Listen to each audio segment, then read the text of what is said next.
네, 시청자 여러분 안녕하십니까. 박희준의 경을 치다 박희준입니다. 제조업의 일자리가 17년 만에 최대 수준을 기록했다는 소식이 전해졌습니다. 실업난 문제가 심각한 가운데 일자리가 늘었다는 소식은 반가울 수밖에 없는데요. 하지만 그 속내를 들여다보면 결코 또 반가울 수만은 없다는 것이 전문가들의 진단입니다. 과연 일자리가 늘었다는데 무엇이 문제이고 걱정인지 잠시 후 그 속내를 진단해 보도록 하겠습니다. 오늘 또 하나 준비한 주제는요. 최근 활기를 띠고 있는 우리 주식시장과 관련해서 좀 살펴보고자 하는데요. 1%대 저금리 시대를 맞으면서 자본시장으로 돈이 급격하게 이동하고 있습니다. 이와 관련해 우리 경제에 미칠 영향과 앞으로는 어떻게 전개될 것인지 살펴보도록 하겠습니다. 잠시 후에 찾아뵙겠습니다.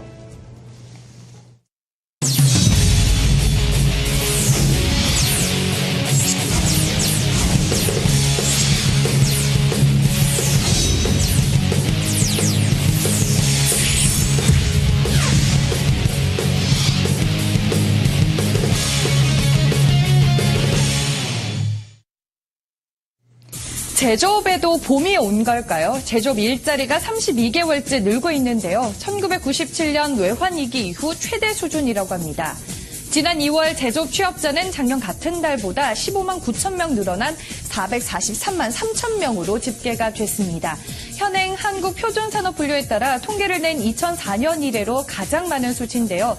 중간에 산업분류 체계가 다소 바뀌었기 때문에 정확한 비교는 어렵지만 2003년 이전에 제조업 취업자 통계까지 따져보면 외환위기 초인 1997년 12월 이후 최대치라고 볼 수가 있습니다. 그동안 국내 제조업은 많은 일자리를 만들어내왔지만 산업이 고도화되고 또 공장 자동화가 이루어지면서 1990년대 초중반부터는 줄거나 정체되는 모습을 보여왔습니다. 이렇게 침체돼 있던 제조업 일자리가 2010년부터 2014년까지 4년 연속 증가세로 돌아섰습니다. 글로벌 금융위기가 불거졌던 시기인 2011년 8월부터 2012년 6월까지 11개월을 빼면 줄곧 증가한 셈인데요. 그런데 제조업 생산 증가폭은 계속해서 둔화되는 상태에서 일자리가 늘고 있기 때문에 우려가 되는 점들이 있고 일각에선 이 성장 없는 고용의 조짐이 나오는 것 아니냐는 관측도 제기가 되고 있습니다. 과연 제조업의 고용 증가 현상을 어떻게 봐야 하는지, 문제가 있다면 어떤 대응책을 세워야 할지 지금부터 경을 쳐보도록 하겠습니다. 스튜디오 나와주시죠. 네, 이창진 아나운서 잘 들었습니다. 일자리는 늘었다는데 무슨 사연인지 걱정도 있는 것 같습니다. 말씀 한번 나눠보겠습니다. 오늘 나와주시는 분은요, 영남대학교 경영학부 이재훈 교수입니다. 안녕하십니까, 교수님? 네, 안녕하세요. 예. 자, 제조업 부문 일자리가 지금 IMF 외환위기 이후에 최대 수준으로 늘어났다는 통계가 발표됐는데 뭐 전문가들 사이에는 이게 또 반가운 소식만은 아니다는 의견도 있고요. 예. 우선 통계가 의미하는 것은 뭔지 좀 살펴봐 주시죠. 일단은 아까 아나운서께서 설명하신 것처럼 예. 1997년 이후 거의 제조업 일자리가 400만 언저리에서 왔다 갔다 하다가 2008년도에 세계 금융위기로 인해서 예. 다시 400만이 무너졌습니다. 그러다가 2012년 7월부터 이제 한 32개월 동안 꾸준하게 증가해가 거의 지금 IMF 직전 수준인 443만 일자리까지 늘었기 때문에 예. 어쨌든 간에 이거 지금 최근에 고용 없는 성장이라고도 한때 고민도 했었고 최근에 또 다시 노동의 종말이 곧 다가오고 있다. 뭐 이런 차원에서 본다면은 일단 일자리가 늘었다는 것 자체는 상당히 고무적인 현상으로 받아들일 수가 있을 것 같습니다. 일단 이번 통계를 좀 긍정적으로 받아들여도 좋겠군요. 그런데 전문가들은 이게 또 반가운 소식만은 아니다 하는 의견을 내놓고 있는데 어떤 연유에서 또 그런 의견들을 개진하고 있습니까? 아마 가장 그 핵심적인 내용 자체가 과연 늘어난 일자리가 질이 어떻느냐 이제 이런 건데 엄격하게는 우리가 일자리하고 항상 그 고민을 같이 해봐야 될 문제가 경기하고 그다음 인구 통계적 변화 추세라고 할 수 있습니다. 사실상 지금 2012년부터 경기가 그다지 지금 회복세를 보이지는 건 않고 계속해서 L자 이제 커브를 그린다고 하면서 저성장 또는 침체 이렇게 되고 있는 가운데서 이제 일자리가 늘었기 때문에 과연 이 일자리가 과연 제대로 된 건가? 그다음 이제 인구 통계적 추세로 봤을 때 아주 이제 우려스러운 대목을 얘기합니다. 왜냐하면은 일자리가 늘어나기 시작한 2012년 7월부터 공교롭게도 베이비 부모 세대들이 우리나라의 가장 큰 노동층을 형성하고 있는 생산 가능 인구인 베이비 부모 세대가 급작스럽게 은퇴 퇴직을 하게 됩니다. 그러니까 공교롭게 이 퇴직자들이 예. 이 인구 통계적 특성상 이 베이비 부모 세대들이 지금 한 50살에서 한 59살 이렇게 되는데 예. 이분들이 퇴직을 하면서 소위 말하는 반퇴라고 얘기를 하지 않습니까? 예. 그죠? 그 어떤 계약직, 단기 근로자 이런 어떤 일용직 쪽으로 흘러가면서 예.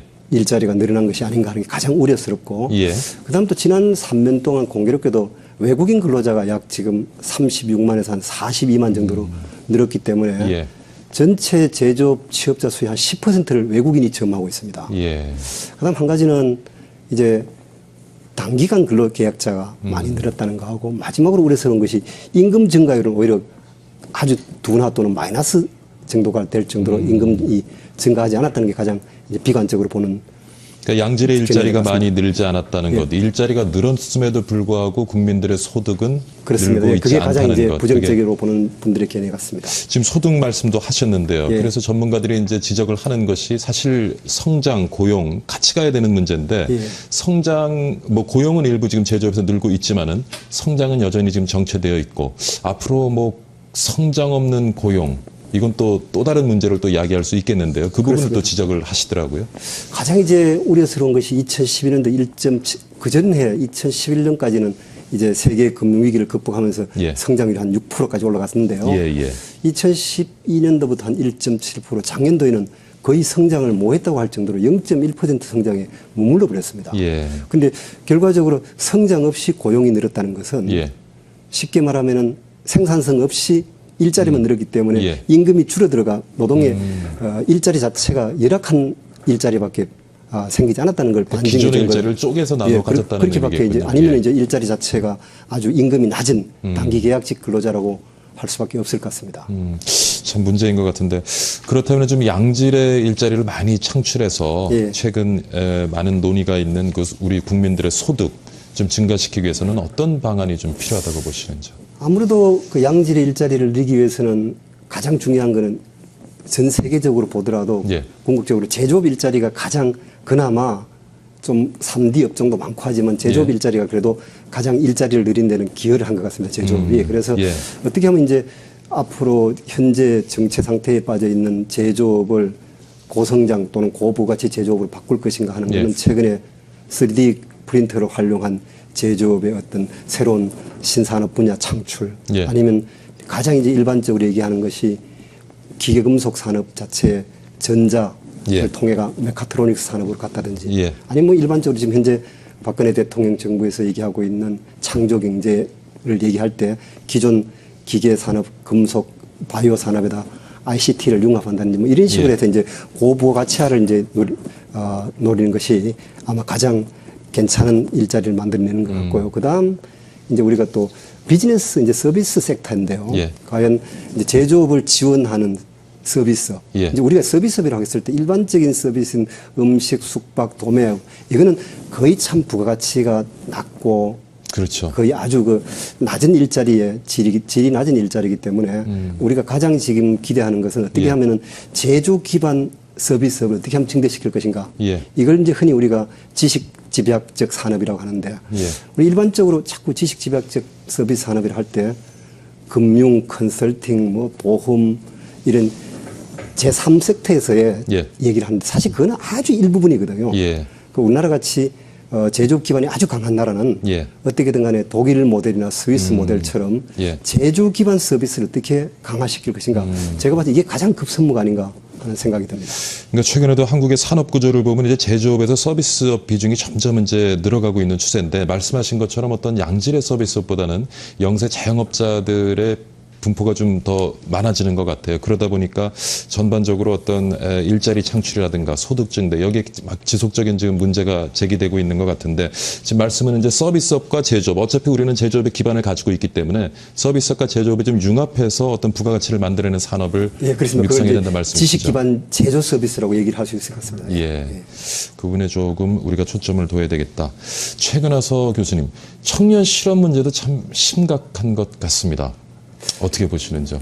이제 우리 진행자인 박 교수님도 학교에 계시지 않습니까? 예. 사실은 학생들의 취업률이 한 55% 그러니까요. 제대로 심각한 수준인 졸업하면은 것 같습니다. 약 여대 중심에서 한 45%, 뭐 47%밖에 안 되는 것 같은데요. 예. 그러면 결과적으로 졸업 후에 한 2, 3년 뒤에 취업한다 해도 전체 취업률은 사실 60, 70%밖에 안 된다는 얘기는 예. 어떻게 하면 정부에서 발표하는 통계 청년 실업률이 11.1 이거는 정부의 왜곡된 통계일 수가 있겠죠. 뭐 통계를 잡는 기준이 좀 달라서 예.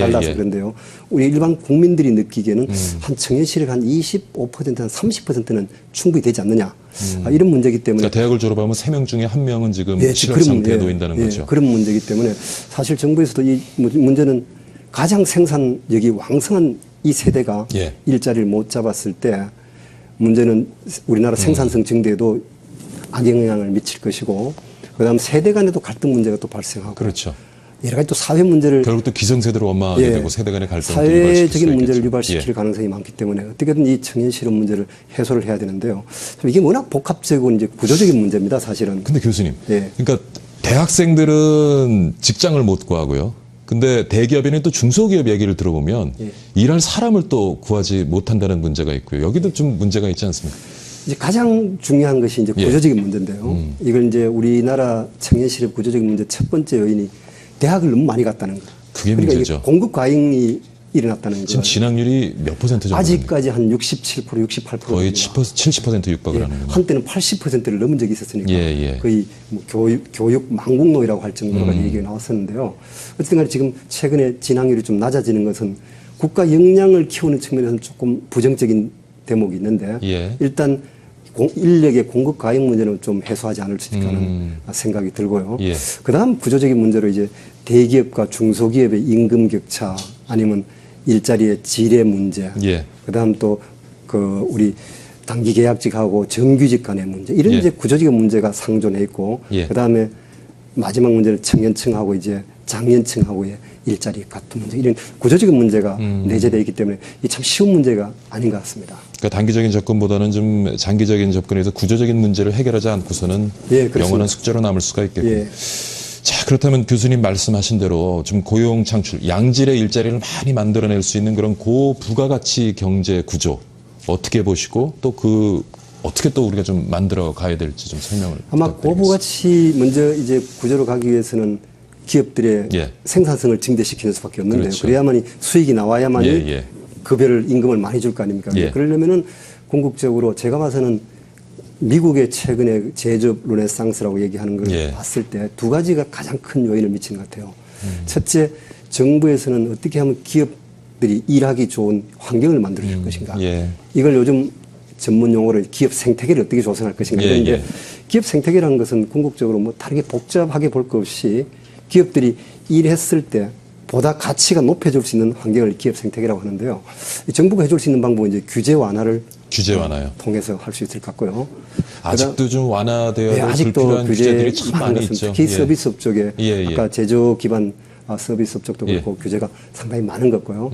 그다음 두 번째는 정부에서는 그 연구개발 인프라를 정부가 좀 갖춰줘야 될 것 같아요. 예. 특히 대기업 같으면은 자기들 스스로 이제 살아갈 수 있는 역량이 있지만은 예. 중소기업들은 연구개발 역량이 낮기 때문에 예. 이 중소기업을 위한 국책 공공연구기관들이 예. 연구개발 기능을 좀 보완해주는 것.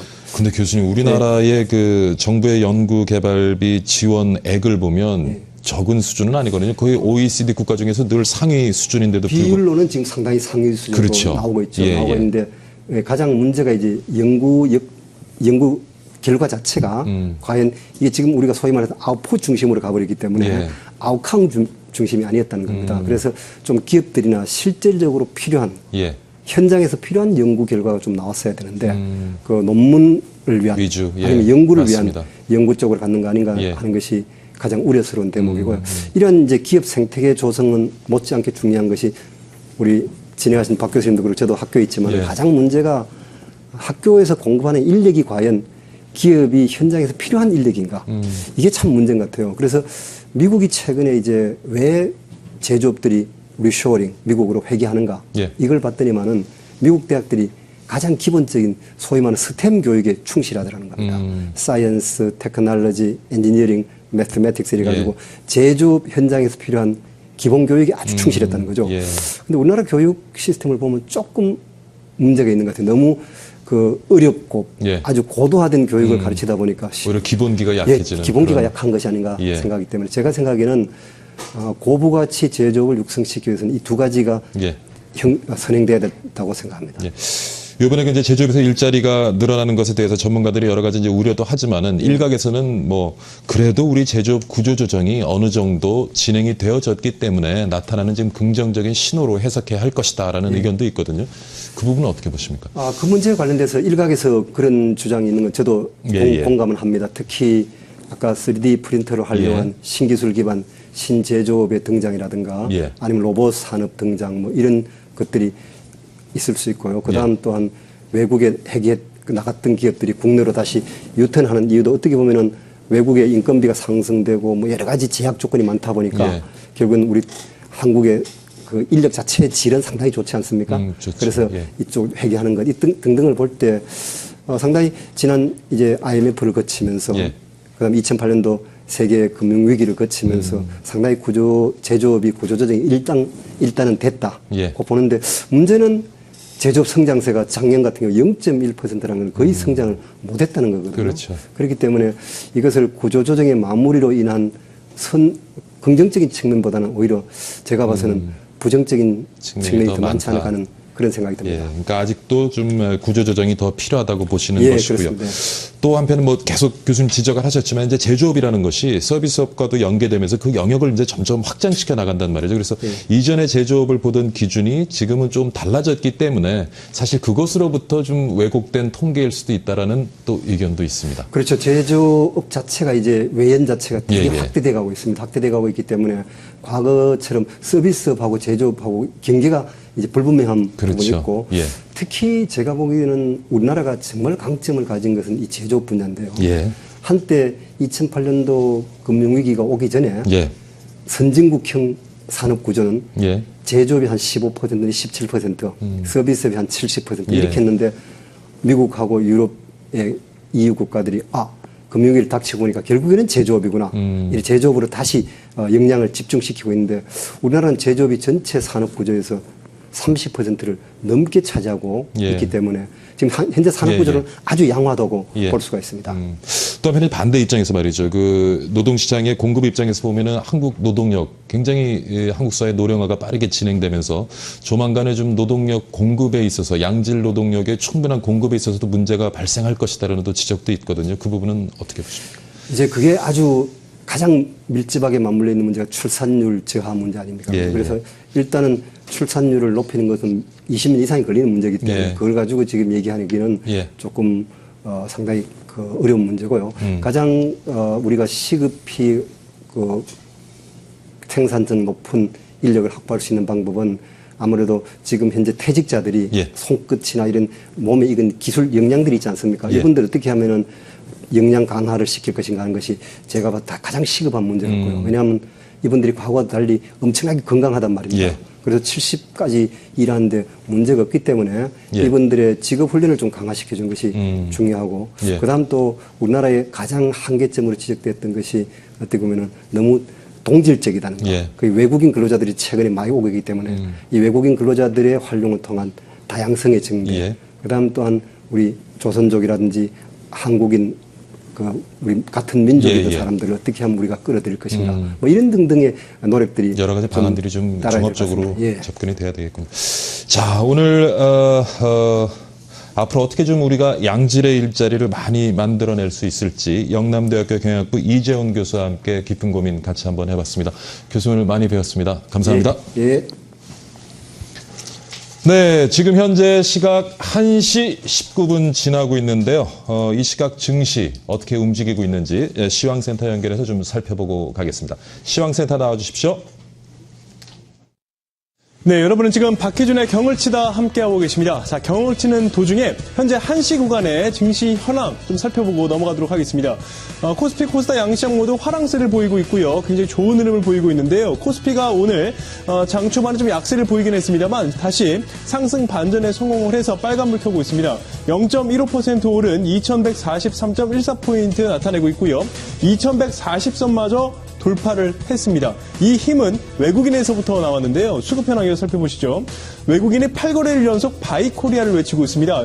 계속되는 강한 매수세 유입으로 인해서 코스피 지수가 우상향 흐름을 보이고 있는데요. 현재에서도 2,070억 원 매수량이 집계되고 있습니다.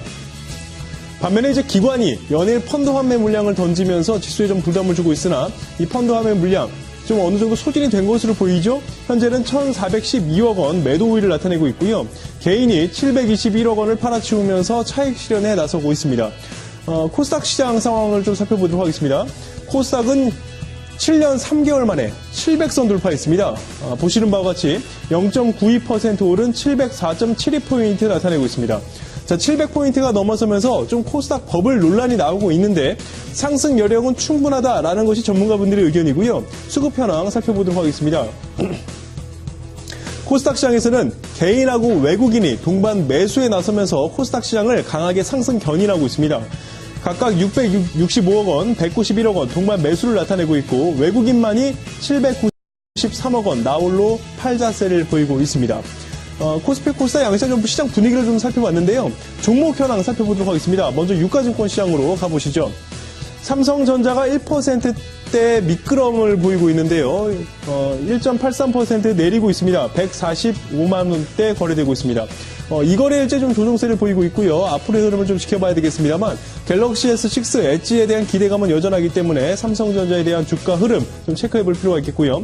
오늘 오랜만에 완성차 3인방이 동반 강세를 보이고 있습니다. 현대차가 0.59% 오른 17만 원에 거래되고 있습니다. 다시 17만 원대 회복한 모습이죠. 삼성전자 우선주는 보통주와는 다른 흐름을 보이고 있는데 우선주는 0.80% 오른 114만 1,000원에 거래되고 있습니다. 코스닥 시장 상황을 살펴보도록 하겠습니다. 1위서부터 5위까지 흐름인데요. 혼조세를 보이고 있습니다. 셀트리온이 2%대 약세를 보이고 있는데요. 좀 급락하고 있습니다. 2.97% 내린 84,800원에 거래되고 있습니다. 셀트리온은 올해에만 130%대 고공성장을 했습니다. 단기간 너무 급등했기 때문에 차익 실현 매물이 나오면서 현재 2%대 약세 흐름, 어제와 동일하게 좀 조정 국면에 접어든 것으로 보이고요. 다음 카카오가 반면에 2%대 급등하고 있는데요. 현재 2.28% 오른 11만 6,600원에 거래되고 있습니다. 카카오페이에 이어서 카카오 택시에 이어서 이제는 대리운전 사업에까지 진출한 것으로 보이는데 이렇게 사업 다각화에 따른 매출 성장 기대감이 있습니다. 다음 카카오 현재 2%대 급등하고 있습니다. 네, 이렇게 해서 코스피 코스닥 양시장 분위기 1시 구간의 상황을 살펴봤습니다. 시황센터였습니다.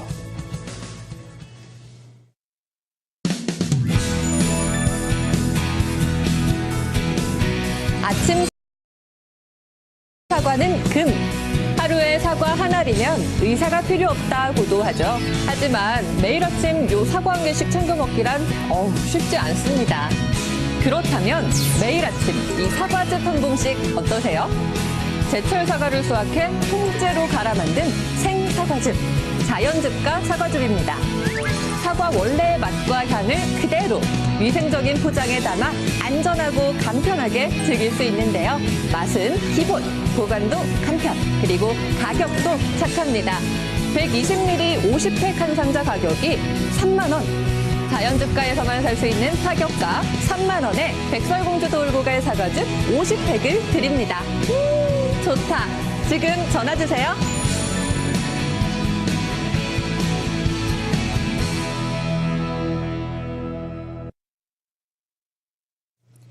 국내 증시 훈풍이 불고 있습니다. 코스피 지수가 3년 8개월 만에 마의 2050선을 깨고 2140선을 넘어섰고요. 1%대 금리의 은행을 빠져나온 뭉칫돈이 증시로 몰리고 있습니다. 기준금리 인하 후 한 달 동안 국내 펀드 시장에 총 9조 5,460억 원이 유입이 됐습니다. 금융정보업체 FN가이드에서 3월 기준금리 인하 이후로 한 달간 펀드 상품의 설정액 추이를 살펴보니까요. 단기 금융상품인 머니마켓 펀드에 약 9조 원대가 유입이 됐습니다. 특히 국내 채권형 펀드의 설정액이 지난 13일 기준으로 13조 1,636억 원으로 올해 들어서만 1조 7,689억 원이 증가를 했고요.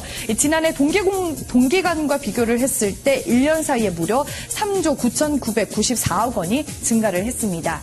그리고 중위험, 중수익의 대표 상품인 ELS도 지난달 기준금리 인하 이후 모두 9조 1,960억 원이 발간 및 판매가 됐습니다.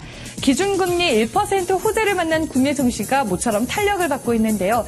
지금의 이 호황이 과연 경제 활성화로 이어지게 될까요? 계속해서 경을 쳐보도록 하겠습니다. 스튜디오 나와주시죠. 네, 이창진 아나운서 잘 들었습니다. 방금 시황센터를 통해서도 짚어봤습니다만 요즘 증권시장이 연일 아주 상승세입니다.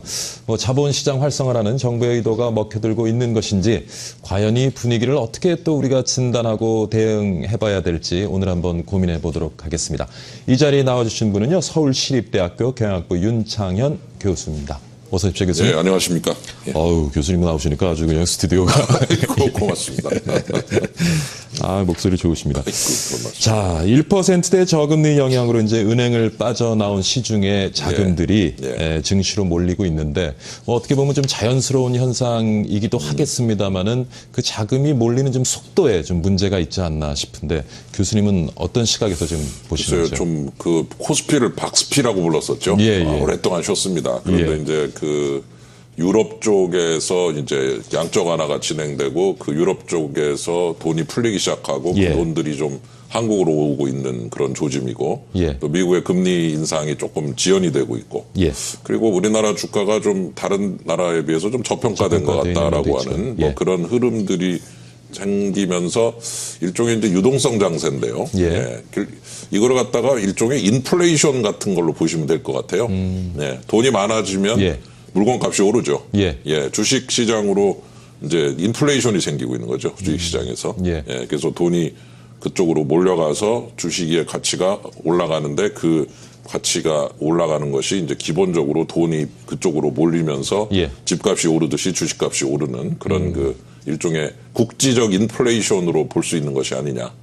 그래서 그것이 좀 진행되고 있고 오랜만에 좀 이렇게 박스권을 탈출하는 모습이라 저도 기대가 많이 되고 있습니다. 뭐 일각에서는 이제 최경환 경제침의 재정 통화 확대 정책이 이제 서서히 효과를 나타내고 있다라는 의견도 있습니다. 그 부분은 어떻게 보시는지? 그거는 뭐 맞는 말씀이시죠. 사실 이제 예를 들어 이런 그 부분이 있습니다. 가계대출 문제, 가계부채 문제가 이제 부각이 되고 있는데 예를 들어서 금리를 내렸단 말이죠. 금리를 내리면 돈이 많아진다는 것은 구체적으로 대출이 많아진다는 뜻입니다. 예금 대출이 이렇게 반복이 되면서 돈이 많아지는 거거든요. 그런데 이제 금리를 내리고 나서 가계대출이 좀 증가하니까 아니 왜 가계대출이 이렇게 늘어나게 하면 어떠냐. 그런데 사실은 금리 인하의 효과가 바로 가계대출 증가로 나타나고 있는 거거든요.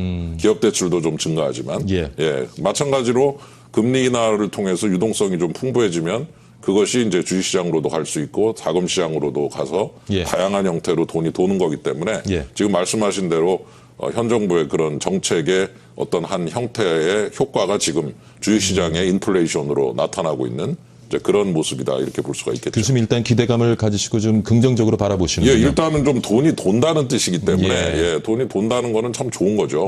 그냥 멈춰 있으면은 아무 의미도 없는데 돈이 돈다고 하는 것이 가진 긍정적 측면이 상당히 존재한다 이렇게 볼 수 있겠죠. 근데 일각에서는 또 예금 적금된 자금들이 이탈을 해서 주식시장으로 최근 급속히 쏠리면서 은행 자금 부족 현상이 나타나지 않을까 하는 우려도 있는데 어떻게 기우겠습니까? 어떻습니까? 글쎄 은행들로부터 예금에서 빼서 갔다고 해서 그게 거기서만 있는 게 아니라 거기서 돈을 벌면 다시 또 은행으로 돌아오겠죠.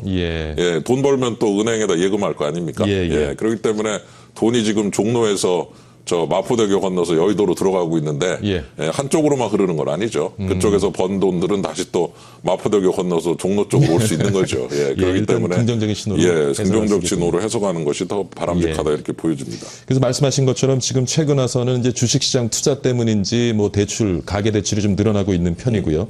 오히려 좀 저축과 소비가 대출을 통해서 주식시장에 투자를 하다 보니까 뭐 이것도 기후인지 모르겠으면 저축과 소비력이 조금 감소되지 않을까. 그래서 우리 시장의 좀 역동성이 오히려 떨어지지 않겠느냐 하는 또 걱정도 있거든요. 예, 그 근데 이제 보십니까? 거꾸로 이 주식시장에서 돈을 벌면 소비를 많이 하시죠. 그렇죠. 예, 사실 예. 그 뭐 농담처럼 주식값이 오르면 기분이 확 좋아지면서 예. 예, 평소에는 그 2차 안 가던 분도 2차 가서 예. 맥주라도 한 잔 더 하시는 분들이 생기고요. 예, 예, 예. 그래서 이 주식시장에서 이 건전한 주가 상승이 소비 쪽에는 상당히 좋은 영향을 미치고 예. 여의도 쪽이 지금 상당히 오랫동안 좀 정체돼 있었는데 요새 조금 이제 나아지고 있다고는 예. 그러더라고요. 그래서 예. 저는 뭐 이 부분에 대해서는 어느 심하게 오르지 않는 이상은 예. 어느 정도의 그 돈의 흐름이 창출되면서 투자도 이루어지고 또 소비도 이루어지고 예. 그리고 저축을 통해서 금리로 돈을 버느냐 예. 아니면은 주식을 통해서 수익을 통해서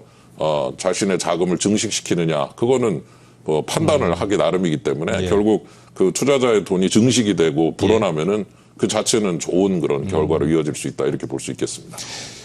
교수님께서도 주식 좀 하시는지? 저는 이제 간접으로만 합니다. 간접으로, 펀드하고 또 변액보험 같은 걸로만 하고 저도 사실 있습니다. 주식을 안 했는데 요즘 주식시장이 하도 좋다 보니까 좀 예. 마음이 흔들리는 면이 있어요. 그렇습니다. 이제 금리 1% 시대, 예. 금융 투자업계 대응 방안 어떻게 보시는지? 글쎄 이게 이제 그 일시적으로 좀 이렇게 돈이 몰릴 때 이제 거기에 그냥 매몰이 돼서 예. 그것만 그냥 즐기고 있다가 다시 또 이게 이제 꺼지거나 문제가 생기면 또 손님 다 놓치고 이제 이렇게 되는데 예. 이제 이 부분에 대해서 좀 미리미리 대비책을 마련해서 예. 중위험 중수익 정도, 고위험 고수익, 저위험 저수익을 이렇게 잘 좀 다양한 상품을 만들어 놔가지고 예. 요거를 좀 우리 투자자들이 요거를 좀 이렇게 나눠서 들어갈 수 있게 좀 이렇게 잘 디스플레이를 해주면 좋을 것 같습니다. 예, 그래서 지금 개별 종목만 가지고 즐길 수 있는 그런 장세는 사실 그렇게 오래 가지는 않을 가능성이 있거든요. 예, 그러나 예. 간접 투자를 통해서 꾸준히 돈을 주식 쪽에다가 또는 그 증권시장에 집어넣는 것은 아주 좋은 효과를 거둘 수 있는데 그때 가장 중요한 거는 소위 몰빵이라고 부르는 예. 그 좀 단어가 좀 셉니다만은 예, 예. 한 군데다 다 집어넣지 말고 예. 분산시킬 수 있는 대상들을 잘 해놓고 손님들이 거기에 잘 나눠서 들어갈 수 있게 좀 유도를 해놓으면은 이게 이제 저위험 저수익 상품도 한번 꺾이고 나더라도 가치가 있거든요. 예. 그래서 좀 투자자를 좀 교육을 잘 시키시고 예. 이렇게 몰려오는 분들이 그냥 한 군데 다 집어넣어서 개별 종목에서 막 드시다가 나중에 이제 다 깨지고 이렇게 만들지 말고 예. 그런 돈들을 좀 분산시킬 수 있는 교육이라든가 권유 같은 것들을 좀 해놓으면 예. 좀 버셨으면은 버신 돈을 가지고 좀 여러 군데다가 넣어놓으시라 이런 개념을 좀 도입을 해서 이렇게 퍼트려 놓는 예. 다양화시키는 그런 교육과 그런 그 권유들을 좀 했으면 좋겠다 이런 생각이 듭니다. 어떻게 보면 교수님 같은 선상에서 얘기일지 모르겠는데 최근 뭐 저축은행 사태, 동양그룹 사태 이런 사태들을 국민들이 겪으면서 사실 금융투자업계에 대한 뭐 신뢰가 사실 많이 지금 떨어져 있는 그렇죠. 상황이거든요. 앞으로 지속적으로 어떤 주식시장을 건전하게 활성화시키기 위해서 이 부분도 좀 이렇게 금융투자업계에서 좀 신경을 써야 될 것 같은데요. 그 신뢰라고 하는 것이 참 한번 무너지면 그렇죠.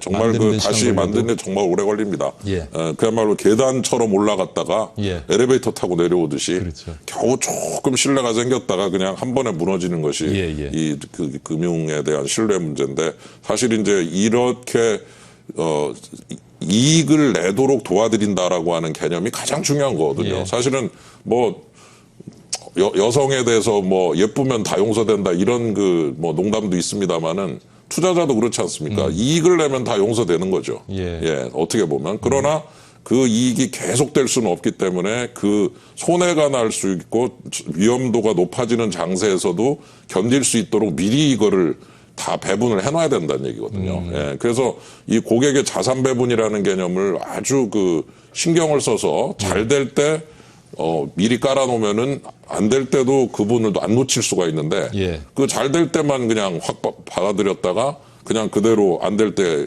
돈을 잃어버리면 그러면 이제 정남이가 뚝 떨어지면서 예. 이제 다 썰물처럼 빠져나가는 거거든요. 그래서 손님들이 이렇게 몰려오고 돈들이 몰려올 때 그분들을 향해서 다양한 형태의 대비를 해놓으시라. 예. 떨어질 수도 있고 위험에 대한 대비도 해놓으시도록 잘 깔아놓으면은 예. 나중에 좀 안 좋은 장세가 오더라도 예. 돈을 뺄 필요 없이 그쪽으로 약간 더 이동을 하는 형태로 해서 머니무브가 그 내부에서 일어나도록 유도하는 이런 그 지혜가 필요한데 예. 그 좋은 장세 때 그냥 다 받아들이고 그냥 이익만 내다가 그대로 그냥 추락을 하면은 예. 다 이제 손님 잃어버리는 이런 그 천수답 같은 형태의 그런 영업을 좀 배제를 해야 될 때가 온 것이 아니냐. 그러면서 좀 증권사 투자업계가 조금 더 길게 내다보면서 영업을 하고 길게 내다보면서 고객의 만족과 뭐 고객의 이익을 장기적으로 볼 수 있는 그런 자세 이런 게 참 중요하다고 생각이 듭니다. 예, 참 좋은 지적이신 것 같고요. 과거에는 사실 부동산이 좋은 투자처이기도 했는데 뭐 최근에 와서 부동산 시장도 굉장히 침체돼 있고요.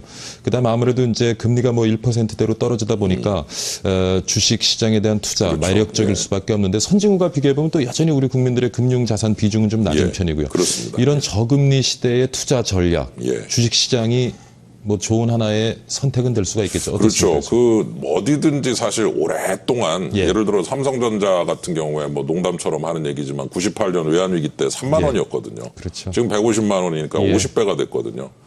제 최고의 벤처 주식이 삼성전자였던 거죠. 사실은. 예, 그래서 지속적으로 오랫동안 꾸준한 투자를 한다는 것은 참 좋은 것 같고 특히 이제 한 종목이 아닌 여러 종목으로 좀 분산을 시켜서 계속해서 적립식 형태로 나가는 것은 아주 좋은 투자 전략이라고 보여지고 다만 아까도 말씀드린 대로 부동산도 일부 있고 또 주식도 있고 채권도 있고 예금도 있고 해서 결국 자산의 배분 형태를 어떻게 만들어주느냐가 굉장히 중요한 것 같다는 생각이 듭니다. 그래서 하나로만 다 먹는 것이 아니라 다양한 형태로 이거를 분산시켜 놓고 다양한 형태의 수익이 계속해서 만들어질 수 있도록 하는 것이 가장 중요하기 때문에 결국 앞으로 이제 가계 부채 시대가 아니라 이제 자산 시대가 올 것이고 금융 자산에서 부동산 쪽이 아무래도 좀 줄어들고 금융 자산의 그 비율이 늘어나는 시대가 올 텐데 그때를 대비해서 이제 다양한 형태의 자산 배분 전략도 좀 마련을 해놓고 고객들을 전체를 자산을 전체적으로 이렇게 관리해주는 이제 그런 그 노하우도 좀 더 개발을 하고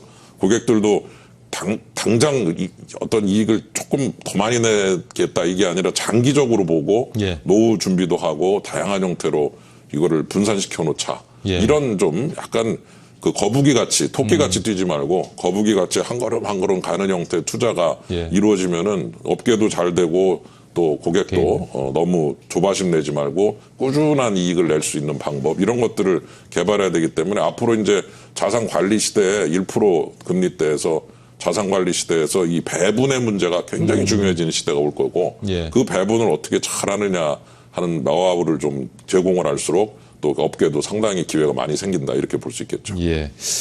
일단 우리 자본시장에 지금 불은 붙은 것 같고요. 근데 이것이 뭐 단기간의 어떤 거품으로 끝나지 않고 장기적으로 이제 활성화되기 위해서는 아직까지도 좀 불필요한 우리 시장의 규제 없애야 된다는 지적도 있고요. 그다음 세제 문제도 좀 다른 관점에서 접근이 필요하다는 지적도 있습니다. 이 부분은 어떻게 보시는지? 그래서 뭐 지금 이제 양도세 문제도 좀 남아 있는 것 같고요. 그래서 이제 그 세금을 좀 거두자 어떻게 더 거둘 거냐 이런 얘기도 많이 나오지만은 이 자본시장에서 역시 이제 연금 같은 거에 대한 세제 혜택 같은 거.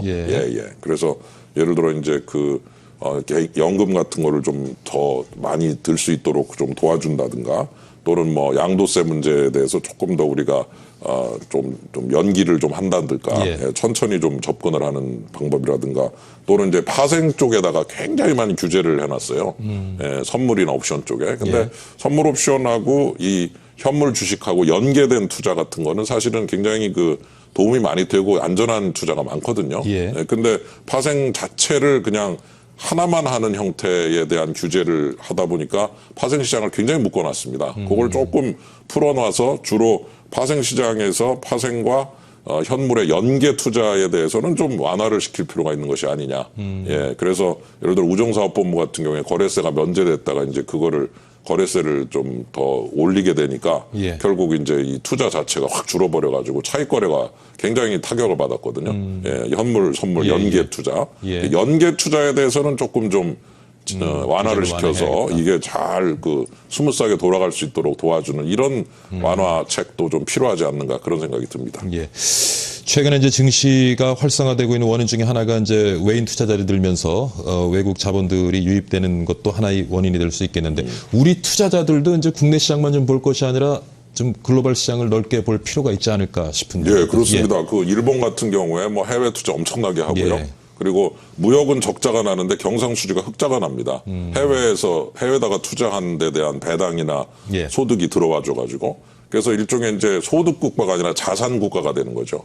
그래서 마찬가지로 우리나라도 지금 달러가 좀 많이 있고 예. 그다음에 경상수지 흑자를 내는 나라이기 때문에 제가 볼 때는 자산 국가의 모습으로 좀 탈바꿈을 할 필요가 있다. 그래서 우리가 밖에다가 많은 자산들을 갖다가 구입해 놓고 확보를 해 놓으면 거기서부터 소득이 안으로 들어와 주니까 예.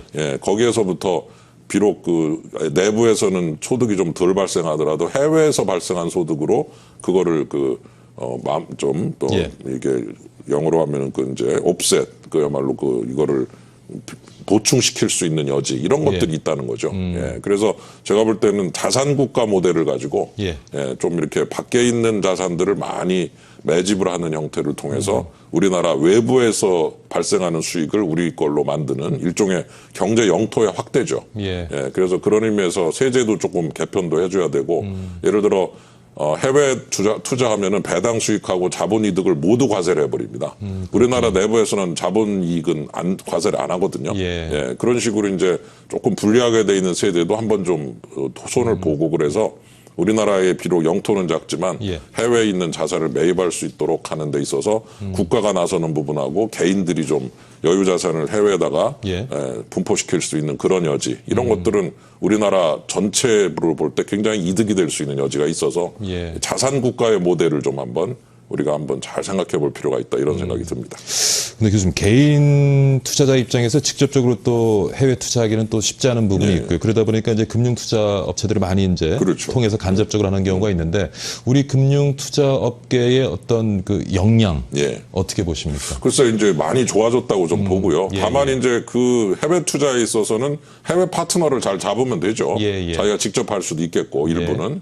그래서 좋은 해외 파트너하고 연계를 통해서 노하우도 좀 배우고 또 본인의 역량도 키우고 또 손님도 고객들도 끌어들이고 하는 이런 선순환 구조는 얼마든지 만들 수 있고 이 자산 운용업계야말로 참 글로벌 하기가 참 좋은 면이 있습니다. 왜냐하면 인바운드 투자도 있거든요. 해외 기금이나 그렇죠. 이런 분들을 우리나라 투자할 때 끌어들여서 우리나라 투자를 도와드린다고 할 수도 있고 국내 돈을 해외로 또 가지고 아웃바운드죠. 밖으로 가지고 나가서 돌릴 수도 있고. 그래서 인바운드 아웃바운드를 잘 이거를 매치를 해서 두 가지를 다 동시에 추구를 하면은 자산 운용업계도 잘 되고 또 고객 수익도 올라가니까 이 두 부분을 아주 잘 관리할 필요가 있다. 그런 의미에서 인바운드 아웃바운드 모두 역량을 키워가야 될 필요가 있고 해외 파트너 잘 잡아야 될 필요도 있다. 이렇게 볼 수 있겠습니다. 교수님 어려운 질문 하나 드리겠습니다. 요즘 코스피 상단 지수에 대한 전망, 뭐 증권사마다 상향 조정하고 있는데 어디까지 오르리라고 생각하십니까? 그거는 하나님만 아시는 거죠. 뭐. 제가 여기서 그 얘기했다가 뭐 다 참고를 하실 거고요. 뭐 상당 부분 가지 않을까 그런 생각이 듭니다. 그 상당 부분이 한 어느 정도? 글쎄 뭐 지금보다는 좀 많이 오를 가능성이 높을 것 같은데 속도가 중요할 것 같아요. 너무 빨리 가면은 문제가 좀 있는 것 같고요. 너무 속도가 빠르면 빨리 빠져나가야 될 필요도 있죠.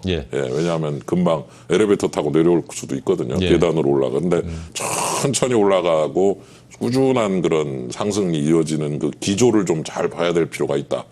그래서 저는 아직은 뭐 이제 좀 좋은 흐름이라고 보지만은 좀 확신은 아직 못 하고 있고 뭐 한마디만 더 드리면 이제 실적 장세라고 그러죠. 유동성 장세 다음에 기업이 과연 이제 그 좋은 주가의 흐름을 전제로 좋은 성과를 내고 있는가를 잘 보면서 매치를 잘 시켜야 되고 만일 그게 실적 장세로 이어진다면 굉장히 많이 가겠죠. 근데 실적 장세의 조짐이 좀 안 보인다 그러면 이제 아무래도 좀 그렇게 길게 투자하기는 어려울 수도 있고 배분을 좀 잘해야 될 필요가 있다 이런 생각이 듭니다.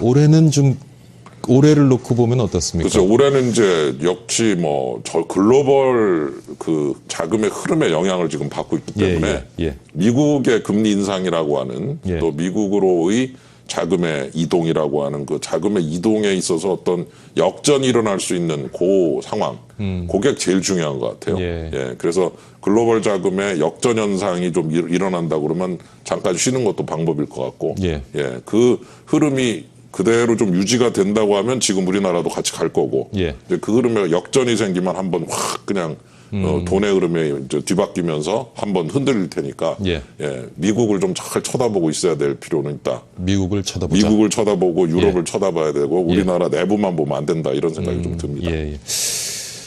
근데 일부에서는 지금 굉장히 망설이는 투자자들도 있고요. 이것이 뭐 순간 또 거품만 만들어내고 또 뭐 아주 갑작스럽게 좀 주식시장이 또 식을 수도 있다라는 우려도 있는 것 같은데 버블에 대한 우려는 어떻게 보세요? 글쎄요. 일단 이제 그 현재 상태를 버블로 규정하기는 조금 어려울 것 같고요. 이제 어느 정도 가느냐를 좀 봐야 될 거는 같은데 적어도 이제 그런 부분을 전제로 해서 투자를 할 때는 역시 간접 투자가 제일 좋은 것 같고 약간 적립식 형태의 투자도 좋은 것 같다는 생각이 듭니다. 그래서 자기가 이렇게 고르려고 하지 말고 좀 많이 담는 인덱스 형태의 그런 그 베타형 투자라고 그러죠. 시장 전체가 오르는. 그다음에 이제 종목을 이렇게 구분하지 말고 좀 많이 담을 수 있는 그런 형태가 좋고. 그다음에 시점을 자꾸 선택을 하려고 하는데 뭐 월말마다라든가 월초마다 계속 적금 들듯이 계속 집어넣는다거나 그러면 이제 시점 선택의 문제도 좀 피해갈 수도 있기 때문에 조금 너무 개별 종목에 매달리지 말고 좀 이게 주식시장에 대한 관심을 가지고 꾸준히 투자를 하되 종목 전체에 그를 담을 수 있는 인덱스 같은 형태 그다음에 이제 적립식으로 계속 꾸준하게 주식을 매입하는 형태로 해서 시점 분산을 시켜서 시점 분산시키고 종목 분산시키는 그런 형태로 주식시장을 길게 내다보고 계속 하게 되면은 조금 더 호흡을 길게 가져가면서 오랫동안 투자를 할 수 있다는 생각이 듭니다. 그래서 너무 이렇게 개별 종목에 부하내동하듯이 가는 것보다는 조금 좀 긴 호흡을 좀 가지고 그러나 주식시장이 장기적으로 가능성이 있기 때문에 거기에 대해서 내가 어느 정도는 인정을 하고 주식시장을 떠나지 않고 계속 돈을 좀 거기다가 좀 일부를 넣어놓고서 꾸준한 투자를 하겠다. 장기 투자. 뭐 말이 참 쉽긴 합니다만은 그러나 그게 제일 좋은 그런 일희일비하지 않는 투자가 참 좋은 것 같다 그런 생각이 좀 하게 됩니다. 좋은 투자 자세를 일러주셨는데 교수님 아무래도 뭐 증시는 어떤 미래에 대한 기대감을 반영한다고 봤을 때 조금 우리 투자자들 뭐 국민들 좀 앞으로 우리 경제에 대해서 좀 희망을 가져도 될지 그리고 이 증시에 지금 약간 붙은 불이 우리 시장 전체를 좀 옮겨 붙어갖고 좀 경제 활성화될 수 있을지. 그거는 바람이죠, 사실. 어떻게 보세요, 교수님? 사실 뭐 노령화도 되고 또 여러 가지 그 악재들이 많이 있습니다. 생산 가능 인구가 내년부터 줄어들고. 그래서 이제 장기적으로 그러나 또 희망은 있고. 중국이라고 하는 참 좋은 또 호재가 있거든요. 중국이 지금 AIB 같은 경우에 국제 기구가 생기고 그 기구를 통해서 중국의 경제가 다시 한번 또 부상을 할 수 있는 기회도 있고 또 우리나라가 중국에 대해서 흑자를 내는 몇 안 되는 나라고 또 중국의 관광객이라든가 화장품이라든가 소비재 같은 쪽에도 기회가 있고 그래서 우리가 이제 전체적으로 우리 내부는 조금 힘들어지지만 이 차이나라고 하는 어떤 재료를 가지고 우리의 그 산업이 좀 거기에 치중을 해서 계속해서 재편이 되고 노력을 한다면 가능성은 전 있다고 봅니다. 그래서 우리 내부의 노령화만 보지 말고 차이나라고 부를 수 있는 중국이라고 하는 그 재료를 가지고 한번 우리나라 내부를 들여다보면 안 보이던 것이 보일 수도 있고 새로운 기회가 나올 수 있다고 저는 생각이 들어서 시장의 어떤 크기가 커지고 있는 부분도 우리의 희망 중에 하나다. 우리 내부 시장은 5천만 명이지만 거의 13억 5천 내지 14억이 있으니까 이 부분을 좀 보면서 주식시장도 거기에 맞게 잘 재편이 되고 실물도 재편이 되면 기회가 충분히 저는 있다고 봅니다. 그래서 어떻게 이 차이나라고 한 재료를 잘 소화해낼 거냐. 이게 앞으로 우리 경제에 있어서의 아주 중요한 운명을 결정하고 그게 잘 된다고 그러면 아마 우리 경제에도 기회가 있다. 그런 의미에서 주식시장도 충분히 가능성은 있다. 이런 생각은 좀 듭니다. 참 중국이라는 존재가 여전히 또 위기이면서 기회가 되는군요. 그럼요. 우리한테는 지금 뭐 유일무이의 기회고 정말 좋은 기회고 AIB로 대표된 아시아 인프라 투자은행 이런 것도 아주 중국한테는 호재고 철도주 같은 게 많이 오르고 있고 하는데 그런 게 잘 진행이 되면 우리한테도 통일의 대박의 가능성까지 포함해서 그 돈들이 북한으로 들어가서 북한 개발에 쓰이고 할 때 그 간접적 효과도 대단하거든요. 그래서 그 AIB와 중국과 북한을 놓고 전체 흐름을 좀 잘 볼 필요가 있다 이런 생각이 듭니다. 교수님 말씀 나누다 보니까 거의 한 1분 정도 남았는데요. 아까 그 이제 주식 시장에 우리가 접근에 대한 자세를 제가 여쭸을 때 미국도 좀 보고 유럽도 보고 이게 두루두루 멀리 좀 보는 시각이 필요하다고 했는데 남은 시간 동안 앞으로 좀 우리 증시에 미칠 수 있는 글로벌 경제 어떻게 보세요? 좀 글쎄 사실 이제 유럽 쪽이 좀 아직 부진하고 그리고 이제 그 대신에 또 유럽 부진 때문에 돈들이 한국에 오고 있죠. 또 미국이 아직 좀 화끈하게 올라가지 않으니까 또 우리나라에 오는 거니까 이게 이제 보완적이기도 하고 대체적이기도 하거든요. 그래서 그 효과를 어느 게 더 크냐는 참 계량하기가 힘들지만은 적어도 자금의 흐름에 한번 확 역전 현상이 발생하면 역시 신흥국으로 분류되기 때문에 그 자금의 역전 가능성은 언제든지 존재한다고 좀 봅니다. 그래서 그 역전의 모습이 보이기 전에 한번 좀 쉬는 형태의 투자를 하는 것도 좋을 것 같고 그다음에 이제 장기 적립식 형태로 꾸준하게 가실 분은 뭐 계속 그냥 증시를 떠나지 않고 계속 그 꾸준한 장기 투자를 하시면 되고요. 그 두 가지를 좀 잘 조화를 시키시면 좋지 않을까 그런 생각이 듭니다. 자, 최근에 불붙은 증시 앞으로 우리 경제 활성화와 연계될 수 있을지 그리고 증시에 접근해야 될 우리 투자자들의 자세 같이 한번 고민해 봤는데요. 오늘 서울시립대학교 윤창현 교수와 함께했습니다. 오늘 많이 배웠습니다, 교수님. 감사합니다. 감사합니다. 자, 투자의 귀재로 불리는 워렌 버핏이 이런 말을 했다고 합니다. 저금리와 저물가는 주식 투자에 있어 최고의 무기다. 자, 아무래도 이 방송을 시청하는 분들 투자에 대한 관심이 많으실 텐데요. 오늘 윤창현 교수와 나눈 얘기 잘 고민해 보시고요. 이어지는 프로그램도 잘 참고하셔서 투자의 맥 한번 잡아보시는 것도 좋겠습니다. 그래서 박희준의 경을치다를 시청하시는 우리 여러분 모두가 저 포함해서입니다. 부자가 좀 됐으면 좋겠습니다. 자, 박희준의 경을치다 오늘 여기서 마치고요. 다음 주 다시 건강한 모습으로 찾아뵙겠습니다. 시청해주신 여러분 감사합니다.